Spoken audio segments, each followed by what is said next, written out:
Hello everybody, hey look, it's finished. The tabletop is finished anyway. And now it's over to Mark of Broadstairs Metalcraft to make the table itself. This is just the lid, as it were.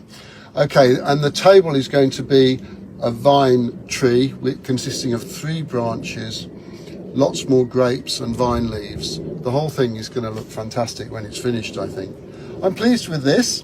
We've got the vignette effect that I was trying to get, where we're blending the lime through to the forest greens, and then we've got the dark green, which is the ground on which the foxes are skulking. It's a skulk of foxes.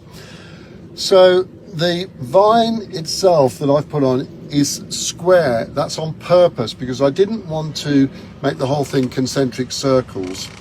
And as in music, you set up a rhythm and then you slice through the rhythm for dramatic effect, which is what I think we're doing here. I mean, that's it really. It's just ready to go.